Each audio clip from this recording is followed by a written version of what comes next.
Welcome everyone to Awesome Truth, a wrestling book club. I'm your host, Steve Semino, and with me as always is my co-host, Walt Schwenk. Hey, Walters. Hello, Steven. How's it going? My friend, it is going very well. We are back on Awesome Truth, and we are wrapping up our road to WrestleMania. Well, this has been a very conveniently successful and accidentally successful little theme we put together here to build to Mania. We built it literally as we were going. We constructed the road as we were driving on it, but it worked out okay. Yeah, you would think we would have enough foresight to kind of plan this content, but if you remember the last truly, episode, literally the last episode, we were discussing what should we do next. Is there a Roman doc? Let's check. And it turns out there is a Roman doc of sorts, and we're talking about it today. It's WWE Evil, a series we've covered before, talking about Sasha Banks, but today we're talking about Roman Reigns. Walt. Sadly, I had to remember, had we watched the WWE Evil before, and I had to Google ourselves to figure out, yes, we did, in fact, review this this format, this series, and I have thoughts in hindsight. Yes. I did not listen to our Sasha episode. I think we mostly used that as an excuse to talk about Sasha, and I think just like we're using this as an excuse to talk about Roman, so that's probably fair. Yeah, so we're using this strictly as a vehicle for content. But let's talk about Evil first, though, because we're going to finish up with, we'll talk about Roman and then we'll talk about Mania as we go. But if you don't know WWE Evil, it is apparently Peacock's first ever WWE original series, which is it's the same thing as 365, 24/7. And any of those shows, it's not exactly the same thing, but it's a documentary series with talking heads where we dissect a person. They've done events and storylines and such before. This is just about bad guys, people with heel personas, and it talks about their heelness, which I don't know if you agree, Walt, but I found that to be a problem because they use it as a lens and as a crutch in which to talk about these people. And it just gets so lazy and kayfabe at a certain point that you're like, I wish you would just talk about Roman Reigns normally. You know, you say it's like the first Peacock, and I trust you when you say it. I'm reading it off WWE.com, so it's not like I've been someone else told me this. This is their words. I'm repeating your information, assuming it's 1,000% accurate. Okay. And it makes sense because of the presentation. There's certain network content where it's like, oh, we're just using the same Eric Bischoff sound bites or Triple H sound bites 100 years ago or from 7 years ago or 20. It's like, so you could tell that they kind of refreshed a lot. They added more talking heads in this one in particular than normal. Like a lot of ringer heads. A lot of ringer guys that I've never heard of before too. There was Shoemaker, of course, which we'll talk about, and then it was other people, and I was like, who are you? I've never heard of you. There's also Jimmy Smith was in this. I'm like, I've never seen what this guy looks like before. I've only heard his voice. Yes. And other people from WWE, but they presented these talking heads in a way where I'm like, oh, okay, it's clear these are new interviews done in a new way, like that straight on kind of weird warehouse vibe for some of the WWE people, Roman specifically. Mm-hmm. And so I got new vibe, but also too the shell and framework of this screamed old vibe, with Chronicle, where it's like we're really kind of just we're really veering over the lines on the highway of is this kayfabe? Is this not kayfabe? Is this real? Are we talking about the character? Are we talking about the person? And this one really kind of I don't remember it being this muddy in the Sasha one, but in this one, I feel they're trying to put they just forgot what the lens was, and then they tried to remind us, and it just seemed like they vacillated a lot. And I don't know if you got that same vibe, but 100%. It's just cool. Okay. I don't understand the rule. I have to imagine John Cena executive produced this and apparently came up with the idea. I doubt he's in charge of the POV or like the how this is supposed to go down, the structure of it, what rules they're playing by. But it seems to me that when they're talking about Roman Reigns, the past of Roman Reigns, obviously when he was, growing up as a person, Joe Anoa'i, and, probably butchering his last name, apologies. But when he's growing up as a real person named Joe, up until, arguably when he becomes heel Roman Reigns bloodline champion, you can talk about him like he's a normal. You can talk about him outside of kayfabe. You can talk about he's a real guy. He has leukemia. The fans are booing him. Things aren't working out. Like they're allowed to. It seems like in those situations they're allowed to break the fourth wall. Once he becomes Roman Reigns, bad guy, head of the table, all of a sudden everyone has to be like, Roman Reigns is an unbeatable heel champion, and Jimmy and Jey Uso bow it. Like they start going into these voices and all this bullshit, and you're just like, why are you doing this? Like that's like the last 10 minutes of this doc. So the first 40 minutes are everyone just having relatively interesting conversations about the life and times of Roman Reigns, his character work, how the fans did not like him, all this other stuff, which I was like, okay, I like hearing from the man himself about all those ups and downs, because there were a lot of downs there, and we've talked about them in detail on this show. But then when they snap into everybody starts playing along, I'm just like, this is so jarring, like it doesn't make sense. I don't understand. Like, and it's funny because like Heyman is there, and when Heyman does it with all of his bombast and stuff, you're like, okay, I like this. I like when Heyman does it, because I don't think Paul Heyman has another version of himself. Like he has to. Right. This is Paul Heyman being objective and normal, but everybody else, I'm just like, why is this the way it has to be? Can we just look at it from a step back, sort of idea? Like it just frustrates the hell out of me.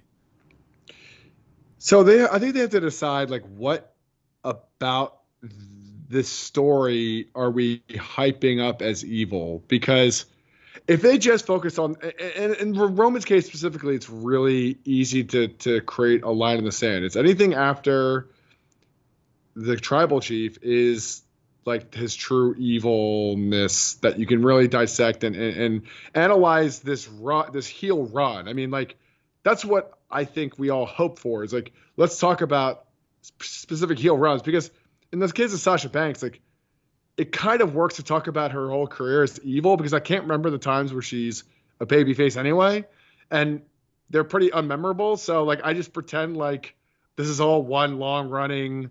Her entire career of evil deeds is all one. Like same with Randy Orton, I would argue, is like if I watch the Randy Orton one, which I probably won't, but like I'm sure like if you just say like from 2012 to 14, he's probably flip flopped like 10 times. So I just like, it just feels like it's just building and building and building in one long evil like character. Yes. That evolves, even though we know it's like huge. Sometimes he's like chaotically good, but he's still sort of the Randy Orton we all know. Right. But in Roman's case, it's like anything after 2020 is pretty much like what we should be really focused on. And anything beforehand was tweener or just straight up John Cena version 2.0. And that doesn't really work for analyzing why the tribal chief is like a good, quote unquote, evil character, right? And I also think, too, that when you really go into Joe's story, it doesn't really make him feel very evil. Also, when you go into Roman Reigns' story, how everyone just dunks on this guy and shits on him, it's like it kind of makes him so sympathetic that I almost like don't find anything he's doing evil, because this guy should have the biggest chip on his shoulder in the world. And he should hate us, like meaning me and you as the fans, Yeah. We are two of the people who booed him in Philly at the Rumble, which everyone talks about. Like, he should hate us specifically. He should say, me you and guys you. are pieces of shit. You're part of the problem, or at least you made me very sad. And, and you're very right. Like, the whole Roman story is one of struggling. I guess it's the whole issue with kayfabe versus not, and these documentaries, which we've talked about ad nauseum for 5 years or whatever now. But you can't you can't talk about the Roman Reigns character and its failings without acknowledging that there was an old man in the back and a bunch of the old man's friends, and they all were dead set on doing this come hell or high water, and they pushed it down people's throats for years. Even if you think the fans were mean, and we can talk about that later because that's also a part of this doc, but they can't say Vince McMahon made Roman Reigns a good guy and refused to acknowledge fan reaction, and thus that continued in a weird, what's it called? Like a nebulous place for months and months and months and years, and to not acknowledge that, it sort of means you can't talk honestly about any of this. It means that you half-ass talk honestly about it, and then you revert back to not being honest at all. And yeah, it just creates a clunky, strange way to be. And like you said, it does make that part makes Roman even more sympathetic if you did acknowledge that, because Roman probably realized this is not my best self. But I'm the champ, and I'm the face of the company, so I got to be a good soldier and go out there and do the best I can, which was not enough, because it probably no man on earth probably could have gotten over given all the stuff he was stuck with. Right, which was great that they ended up making that change when they did, and how they did it, and how successful it's been since making said change. But you do raise a interesting point, because while they didn't acknowledge certain backstage decision making, they did bring on a VP of creative, and it's what is this guy's role in a kayfabe? What tightrope does this guy have to walk to describe? What do you say you do, sir? I come up with matches. He can't even say what his job is. Right, but in the same breath, we're oh man, but Joe is such a bully in the past. It's is that true, or are we just saying that because it fits this weird motif that we all agree is kind of contrived and ridiculous and almost nonsensical? So it's one of the things. It's a thing about Roman that makes him a successful heel. We should probably have an objective chat before we're done here on whether he is quote unquote a good heel, but successful, certainly better than anything else he's done post Shield, is because he's not, like you said, he's not even that bad. He's more manipulative, he's charismatic, he is big and strong and handsome and successful, and uses all of that to his advantage. Objectively successful. He's the champion. He's been the champion before. He's already a Hall of Famer. This is all sort of baked into the character now. He is the best, and he beats everybody. And then he also cheats and is a jerk. But he doesn't do a ton of horrific things. He's a very realistic, normal type of man, and I think that is a good character for him, and is tapped into the things about him obviously turned up to 11 and made a little more evil probably, but it doesn't lend itself to a lot of highlights of his heel run that aren't just conversations backstage and wry glances at Paul Heyman and his cohorts. That's kind of the Reigns character, is his underlings get a little feisty and he stares them down, and then occasionally he beats them up, but mostly he plays mind games and fucks with people, and it's good and it's worked really well as a years long story. But again, if you're going to cut out the best chunks and put him into a doc, it's especially at the timing when they did this, it didn't even get to Cody yet, so it's just sort of a bunch of stuff with Jay and Jimmy in the beginning. Yeah, and I not to do this documentary's job for itself, but the argument to be made, I guess, where one could make is his dominance makes him so evil in certain, and you make that case through X, Y, and Z examples, or his manipulation, or his browbeating of his family, and this idea that he's the head of the table, and just play around with that, and then through examples of this run reinforce those. I mean, that's how I would approach this, because then you can really talk specific. For example, if you're going to demonstrate his dominance, which one could argue leads to his evilness, or whatever, or however you want to define that, show him stacking two of the biggest superstars in the last 30 years at WrestleMania. I don't know, that's a pretty strong example of why his evil dominant run is so dominant, and why no one can usurp him, and why alone can create like an evil presence that no one can touch this guy, and he can do whatever he wants. And as a result, with his chip on his shoulder, he's using it in the worst possible way. We don't even get that. We don't even get that. Like, we don't even touch the following WrestleMania. We don't touch anything, to your point, beyond Jimmy and Jay. And this came out I believe, in 2022. So they could have done that, right? Yeah, this came out 2 years ago. And Roman Bryan Edge was in 2021, right? I believe so. So yes, there's no excuse, because I was trying in my head to place this. I was like, why are we stopping with just the, like, you know, there was years of other footage, like you said, they could have put in there, or at least year of other footage that didn't make it. And like you said, that's the best example you cited of, you know, them realizing, like, this guy is, we are going to, everyone was so certain he was going to lose to one of those two, like through some three-way match chicanery or whatever. And that was the powers that be being like, no, like, we are going to double down on how insufferable this is, you know, and it was a smart decision, but it was a really great example of, like, them doubling down and Roman leaning into it super hard and it working really well. Yeah, I mean, but they don't show it, and that's weird. Yeah, right. Like you said, you're adding in the best piece of footage that, for whatever reason, was not in the documentary. Now I understand why you hotshotted this one in whenever the hell this actually published, but maybe it was filmed before that or whatever. Like, but you had John Cena narrating, so you could also just, like, add a few more clips towards it. But ultimately, I think, to our points earlier, it's like there was so much focus on what happened before his current iteration, and there could have been more to explore, but maybe not. Maybe we're just fantasy booking this thing to death, and ultimately they are like, you know what?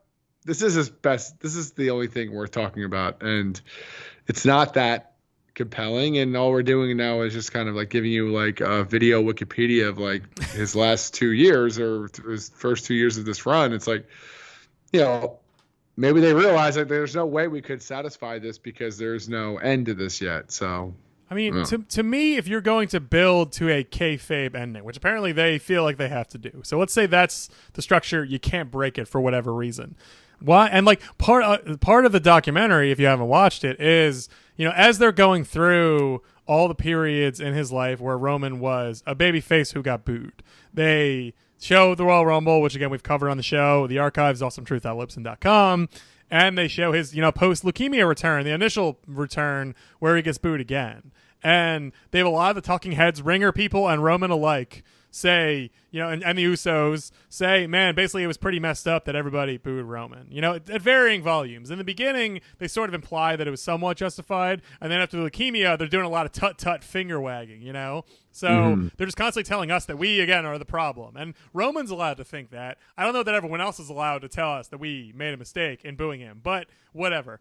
If you're going to commit to the kayfabe ending, and you know that's where you're going to go with this, like you said, instead of doing the first half hour as just Roman going through his life as in a very normal tone, telling his story, why can't Roman get pissed off in the documentary? You know, like, why can't Roman at the end say, you know why I'm an asshole now? Because you pieces of shit made me this way. Because I tried to be a good guy, and all you did was be assholes to me. So fuck you all. I'm gonna be assholes back to you, and I'm gonna destroy all your favorite superstars because I'm just have enough of your shit. You know, that's like, why can't that be part of the story? Like, it's Joe saying, oh yeah, man, it sucks to, you know, go out there as a performer and get booed all the time, and then at the end he's like, and I'm Roman Reigns and I'm the best and I'm mean now, and you're like, then why can't, like, it's just, it feels like two separate things, you know, and it can all be one thing. Like, it can just be, the kayfabe can bleed in as it goes. Like, just if you're gonna take the time to put together this stupid documentary series and insist on this sort of structure,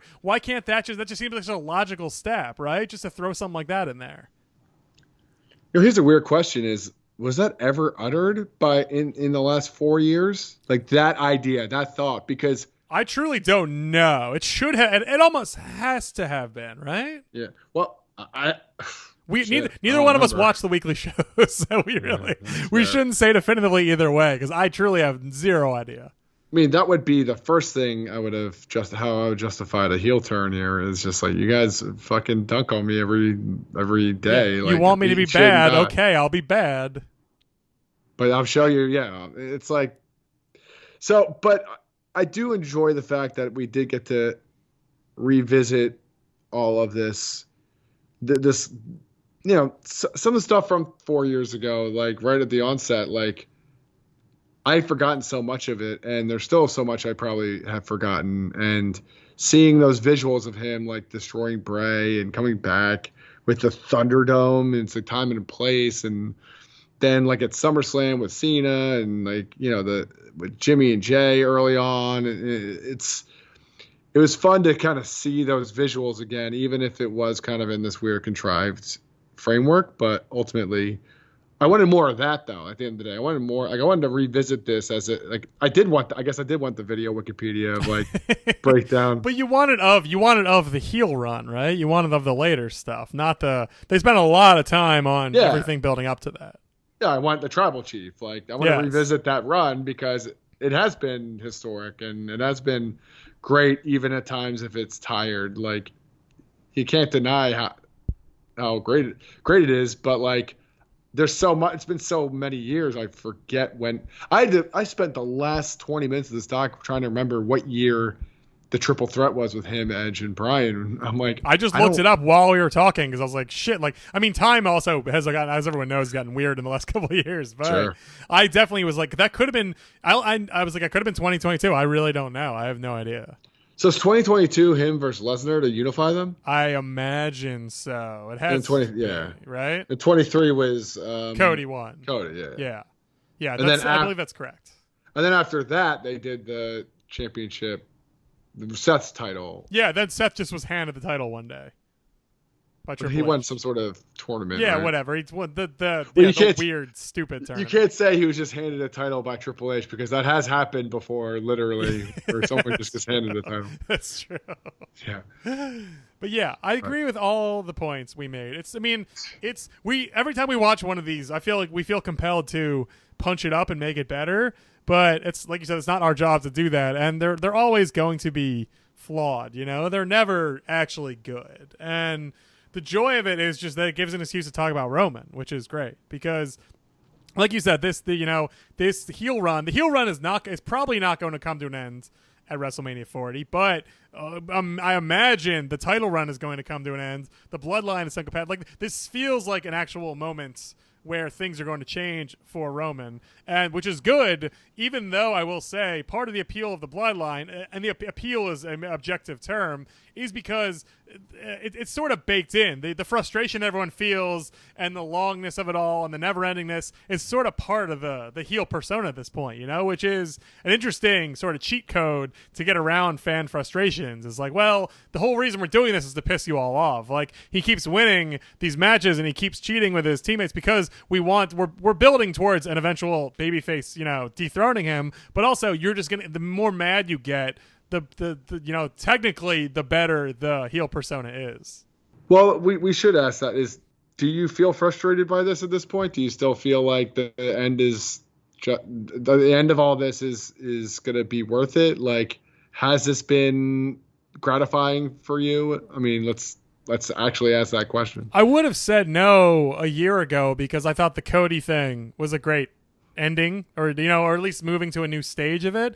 But now this Rock stuff, as we've said on every episode in the last month, like, I'm just so invigorated by all this Rock stuff. Like, it seemed like if they had just built to a straight Roman Rock match that was babyface Rock versus heel Roman, babyface Rock wins, it would have felt like a horrible, it would have been a financially successful, but I think creatively embarrassing way to end this. Now that they're using that as a springboard for a lot more, all of a sudden I'm like, this is a masterstroke, and it doesn't feel like one that was planned, but I can't, I have to give them credit for whipping this all together, because now I'm like, if you take Roman down and start another Rock story that builds somewhere totally different, I'm like, that's amazing. Like, now all of a sudden you got Roman and Rock part-timers doing something really cool at SummerSlam or Mania or whatever, and then you have Cody winning and getting the rub and Seth gets the rub. Like, now I'm just like, holy shit, this might actually go exactly where it needs to go. Yeah, I would say holistically, it feels like a really, really strong thing. Um, you know, I don't know. I'm one who feels like a strong reign. Like look at Gunther too. I mean, God, I'm calling him Gunther. Look at Walter. Formerly known as Walters. Because that's a strong run too that nobody's complaining about, and it's the same damn dominant run. And like, sure, Gunther's around more often than Reigns is, but at the end of the day, like, I don't think we've ever cared about this stupid title more than like today and what it means to win it now when someone has monopolized it for 4 years almost, or I can't do the math, but Yeah. and I think from that aspect, I'm a big fan of it. But to your point earlier, I'm not there week to week, and you know, but I do think though that as wrestling fans, we are trained to know that like don't expect to ever see a title change on Raw anyway, Hmm. within like reason. So like if you're only talking about the 12 times a year that this title gets defended, and in Roman's case, it's actually less potentially, but like with that in mind, I don't know who I would have had him lose to, with the exception of maybe a handful of moments. Like you could argue Sammy, you could have argued last year Cody, you could have. I would have made the argument for Drew in Wales. I think that would have been a fun moment. Um, but because they were patient and they held off, now they've created this like uber epic, like super ridiculous climax. Yeah, everyone's working. What Almost you're everybody's working twice, and like, there's just so much. They're doing something that's really never been done before. You know, like it's almost unprecedented how big this Mania is going to be. Like, it has to be 2 nights. Like, if everyone working twice except for Rock, you know, there's no other way to do it. right. And then and you've now built a bigger program. Well, one could argue bigger. I would argue bigger because they're actually putting in the legwork now to create a story for them, not just shoehorning a story like, hey, yeah, they're Samoans, so this is important. It's like, no, like now there's a reason for The Rock to face Roman, and it's not just because The Rock is a power hungry Yeah. And he star. comes back and says, Roman, you're mean, and I don't like mean guys. I want to face you, which is Right. truly what the story looked like it was going to be for a few weeks.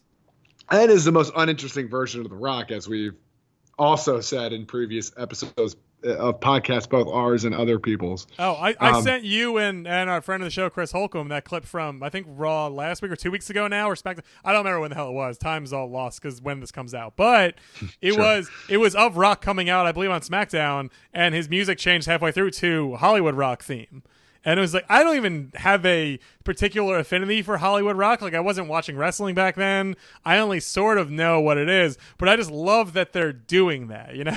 Like, Yeah. I don't even remember what was happening in 2003. So I can't say I was there watching Hollywood Rock going, oh, but I'm like, I love that fucking Hollywood Rock is back now. Because that's the thing you and I've been saying for so long is like, do this. Like, please do this. Like, turn your superstars, your alumni, your legends, turn them heel, please. Like, God, we beg you. Yeah, I mean, are people gonna not watch a Rock movie because he was mean on TV? Like, if anything, he's a part of this really compelling story. People are probably gonna be more compelled to see the next Jumanji, for Yes. example, or Rampage because they want to root for him, even though they know he's quote unquote bad or an asshole. Like, Or they just understand that wrestling is predetermined. They're like, it doesn't really matter. He's playing a character. It's fine. He can be nice in Jumanji and mean on SmackDown. Like, that's all okay. right, and it makes for a better experience for everybody because he seems more engaged too than just like I'm cashing checks and smiling, kissing babies, and saying the same 5 catchphrases.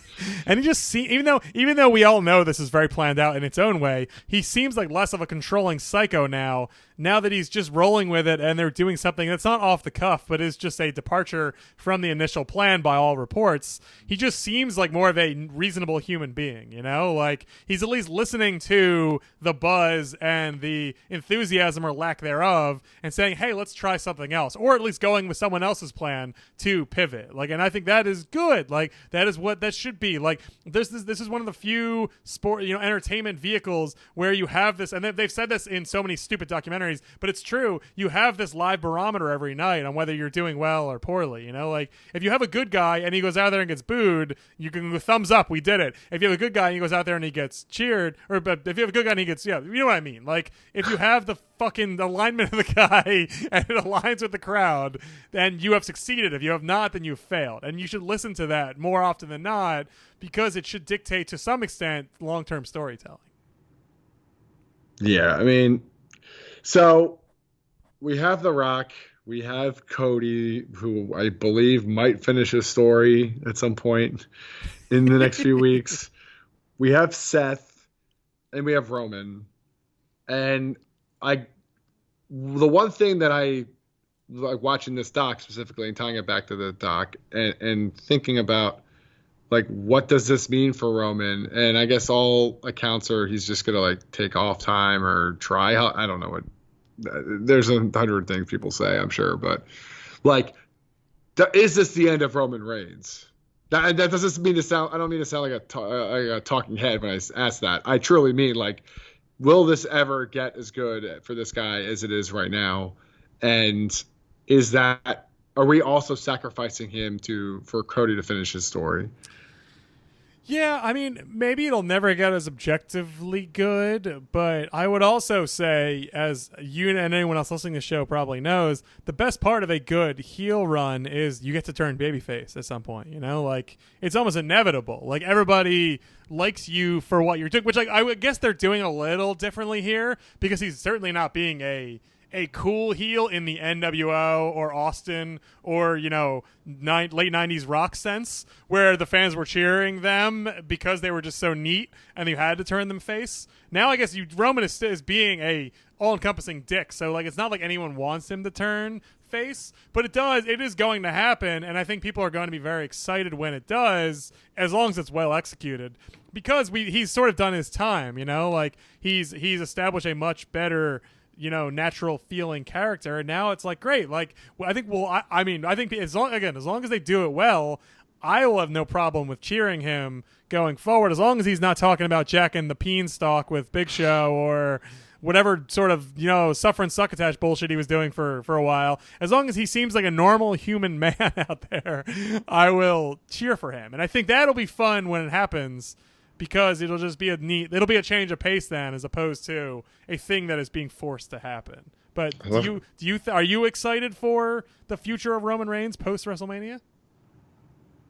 I think what they're planting the seeds of this future storylines, which is always smart, is like, don't just like end a story definitively. It's like, oh, now you have a few seeds of discontent that you can kind of continue with Seth, with, I'm sure, other bloodline shenanigans and people, with The Rock, with Cody again, a rematch with Cody. So I think there's definitely going to be something there. It's just, will he ever be the same level of importance again? Probably not. But, Cody, at some point you have to pass the baton, and Cody is the guy, I think, with regards to how they're booking all this. But, I also kind of the idea of him turning face again, like, do we feel that this latest run has prepared him for an inevitable face turn that is going to be something worth people cheering? Or is this guy just like a good heel because it's easier to be a heel, but the second you're given lines like Jack and the Beanstalk which I love how we're the only ones who understand what that means. And once upon a time, Roman Reigns said he was something to Big Show about the beanstalk, right? We called it beanstalk because he kind of couldn't like get the words out. Also, or maybe, it was the lamest thing you'd ever heard too. So, or maybe we just said beanstalk because it's just a dunk on him extra hard. I don't know, but anyway. So, but I use that as an example of like, does this guy have it in him? Has he learned something in the last 4 years to become a better performer through this latest run to where when he does become face, it's going to be great. And he's going to take all of this like charisma and confidence and learnings and just apply it to being a face? Or are we just going to go back to the beanstalk suffer and succotash era where this guy kind of just doesn't quite know what it is to be likable and cool, which has been, part the parallels to him and Cena there were kind of like apt in that sense. Yeah, I mean, what this makes me think of is it's good because I think it does wrap this up very nicely too. Is there's a sort of very straightforward path they can take from here that I think makes a lot of sense, and it's another thing that we talk about on the show a lot where wrestling is a lot of tropes and a lot of the same stories over and over again, but if you execute them really well, no one cares, the Bryan Benoit, like the underdog stuff. Like there's a million of these things. There's a million other ones, but that's great examples of like there's a blueprint for these things that is already conceived, and all you got to do is sort of do it right. And it's not as easy as that, but the reactions will be genuine, even though people have seen it 3, 4, 5 times before. So what I hope we see is sort of what you hinted at earlier, which is the bloodline. Whether they win or lose that tag match, discord emerges between Rock and Roman. Then Seth loses to Drew the next night, probably because Seth gets fake hurt in the match. Drew becomes champ. That's great. There's a whole set of stories there. Roman loses to Cody. Rock discord is either ramped up there immensely or the seeds are planted for, again, something future down the line. Roman goes away. He does some Rock stuff, which is huge. Seth and Drew and Cody and all the people that are there week to week do good week to week stuff. When Roman comes back, he has a Rock thing, probably loses because it's Rock, and then when he does, and hopefully takes some real time off after that, to the point where he's just gone and no one thinks about him. So then when he does come back in whatever capacity they decided, it's in a way to support a baby face in a capacity where he just sort of naturally gets cheered because A, he's coming back, and B, he's doing a good thing, And then all of a sudden, it's up to them from that point to find this Roman Reigns that is charismatic and a dick, but is a likable dick. But that's their job down the line. I think there is, if they do the things that are very much within like expectations going forward and hit all the marks the way they're supposed to, I think there is room in like 6, 8, 10 months to bring him back in a way where everybody does cheer him. And again, then you just got to keep that going.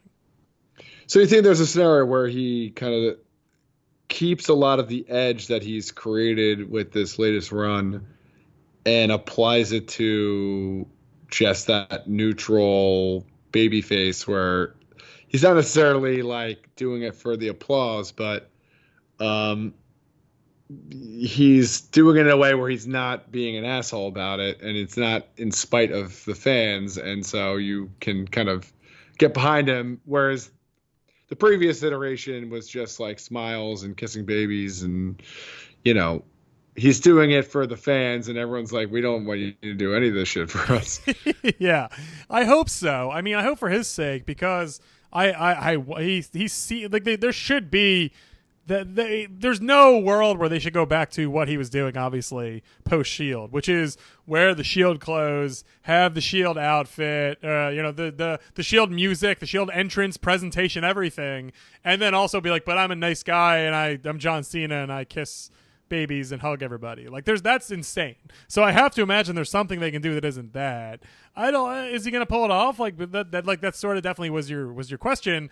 I guess it's hard to prognosticate about that. Like I think he is good at wrestling and is a big star now. And again, I do think he is. I think in the eyes of a lot of fans that are not the bulk of people who buy the tickets, but do sort of often set the tone for these sort of things. I really think he has paid his penance and served his time and in doing what we'd like him to do. And I think people will be very open-minded to whatever comes next, which I think is important. Like, it's still execution again is the most important thing, but I think people will be willing to see what happens next. I think they'll if they, and there's always the reunion with Seth, like Shield remnant kind of thing they could always pull in case of. Jeez. And there's the reunion with Seth, and then Seth turning on Roman, and then Seth, because Seth, again, as we said a million times over, is the pissiest baby. So if you want to get sympathy for Roman or make him sort of a good guy, team him with Seth and have Seth be mean. Like there's a ripcord there they can pull in case of true emergency, which maybe means things have not gone super well. Yeah, wow, we've really reverted back to 2015 again, haven't we?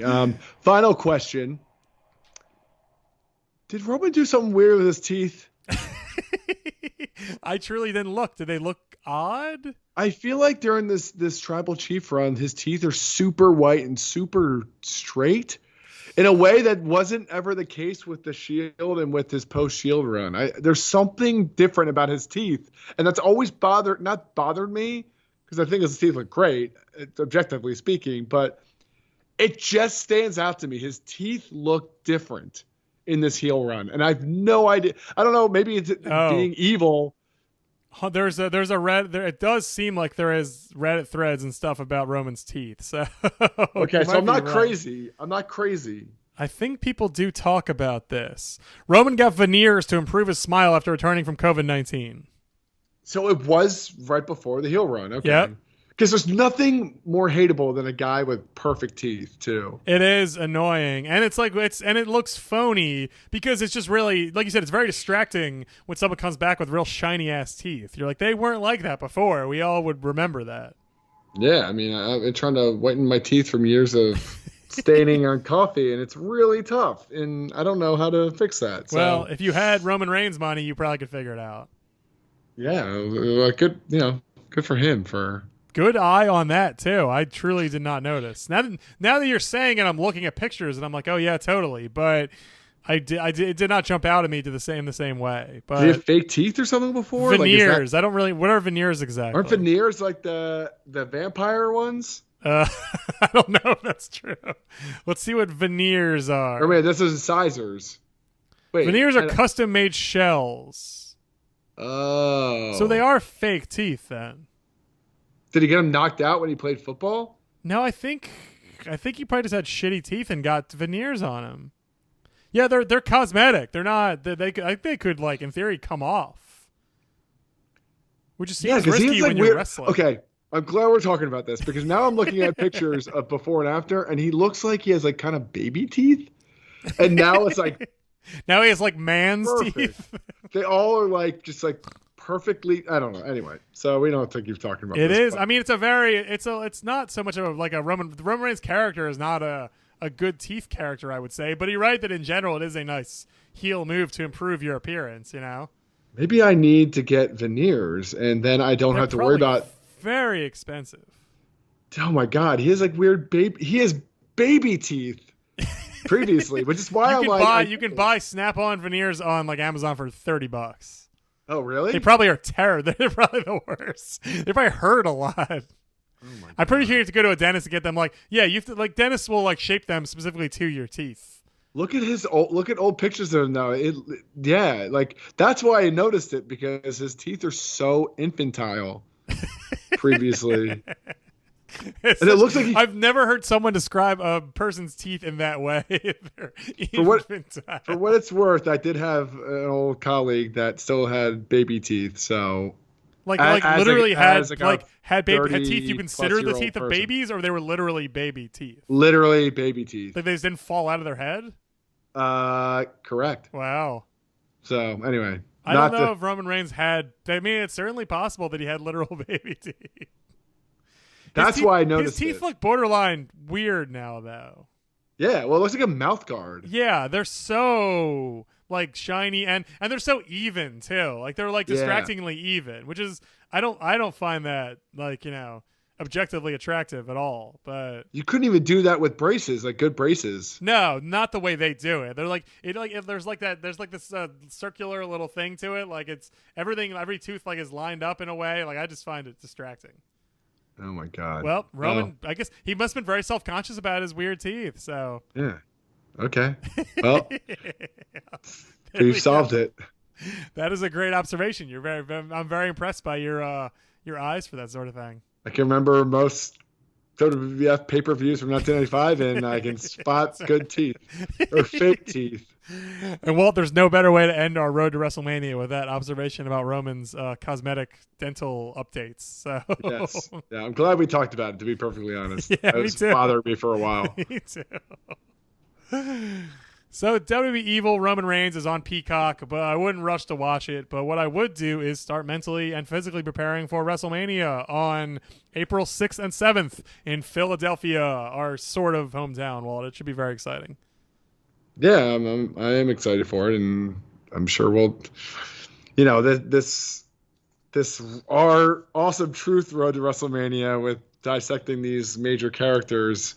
I would say is our final coup de grace. This is our coup de grace to that, but now we got to talk about the match at some point. So. Yes, we will definitely. We don't know in what capacity we will be discussing, if we'll do it explicitly or if we'll get to it down the line, but we will definitely revisit at least maybe the tag match, maybe the main. We'll see which one is the best and which one has the most conversation around it, but we will definitely be back to talk about WrestleMania 40. And Walt, our namesake Awesome Truth is on the card as of right now, so that's very exciting. Exciting stuff. They're back. I hope it's good. It has not been particularly good for our SEO yet, but doesn't mean it can't be in the months to come. So when they win the tag titles, if they win, I actually am going to try and put money on them to win the tag titles after this episode. So +5 for me. Yeah. I sort of think they will. But either way, it should be a very exciting Mania, so enjoy that, everybody. And if you want to listen to our old episodes, talk about all Cody Rhodes, The Rock, any number of people who are on, and dozens of other people who are on this Mania card. You can find our archives at awesometruth.libsyn.com. For episodes old and new, you can also subscribe to us, Apple Podcasts, Spotify, everywhere podcasts are delivered, we are there. Walt, enjoy WrestleMania. Let's hope they end this story well in whatever capacity they end it, and we'll be back to talk about it when it's over. Yeah, Merry Mania. Yeah, Merry Mania to you all. People say that, right? That's a thing, Merry Mania. I like it. Cool. Right. Thank you all so much for listening, and remember, the truth will set you free.